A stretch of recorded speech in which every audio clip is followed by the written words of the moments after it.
Jumpa lagi, Kisanak. Saya informasikan, saya baru saja potong rambut. Kita masuki berita pertama. Pedangdut Rhoma Irama mendapat kritik dari berbagai kalangan karena aksi panggungnya di tengah pandemi. Bahkan Bupati Bogor, Ade Yasin, ikut menyayangkan kehadiran Kak Rhoma di atas panggung dangdut yang digelar dalam acara resepsi khitanan. Kehebohan itu terjadi bukan karena Kak Rhoma yang dihitan kembali. Namun, hal itu disebabkan karena raja dangdut tersebut ikut naik panggung yang berakibat makin berkumpulnya massa di lapangan. Padahal suasananya masih pandemi COVID-19. Rhoma tidak tampil sendiri, Kisanak. Panggung itu juga berisi pedangdut lain seperti Rita Sugiarto, Caca Handika, Yutina Ababil, serta beberapa nama lainnya yang tidak bisa kami sebutkan satu persatu.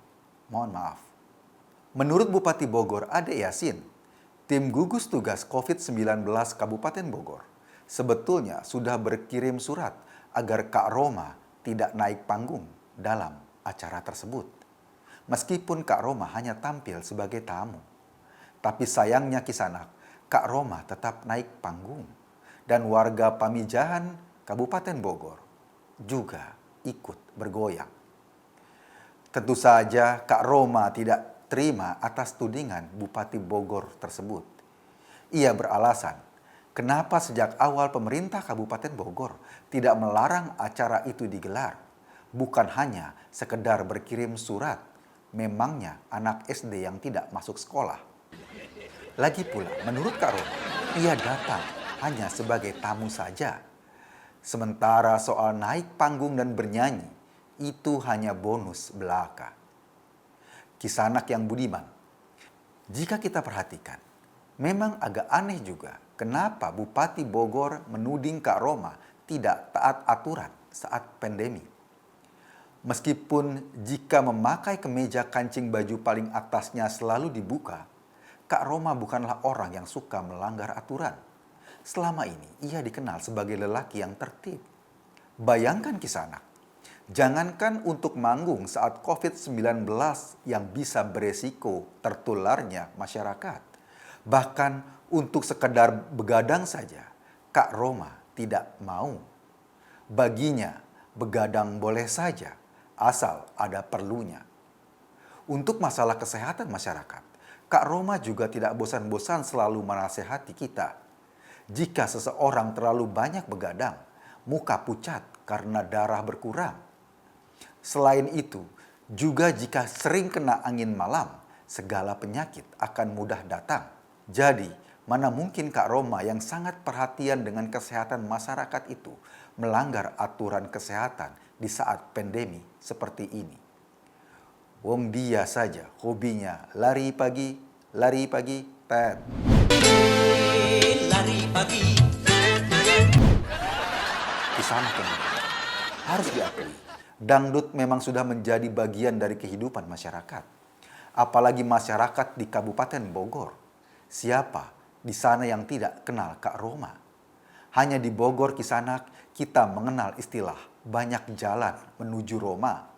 Bisa melalui Roma biskuit kelapa, Roma Malkis, maupun Roma sari gandum.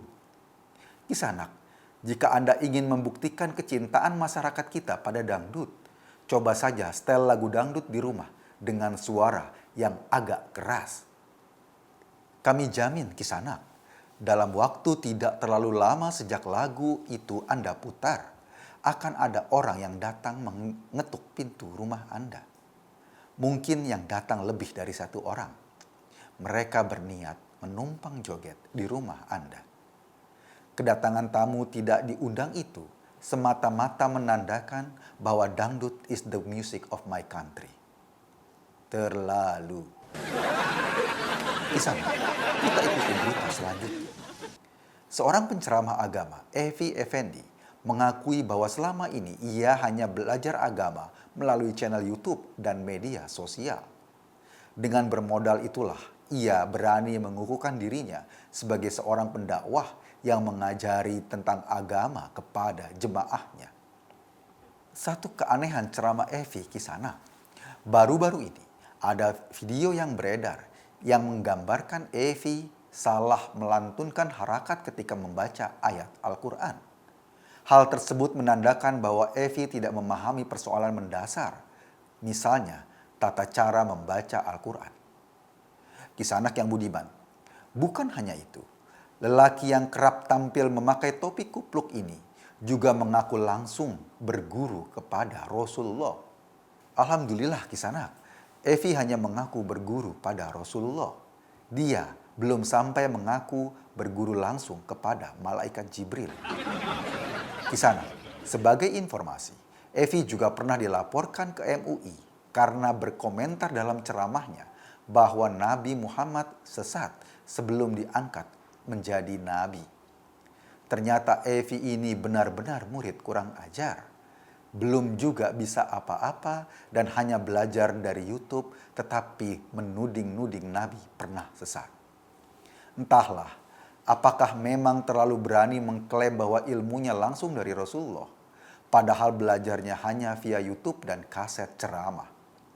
Kelakuan Evi ini mirip anak kecil yang merasa sudah jadi guru besar hanya dengan menonton YouTube, padahal kisah anak yang ditontonnya hanya tata cara membuat slang.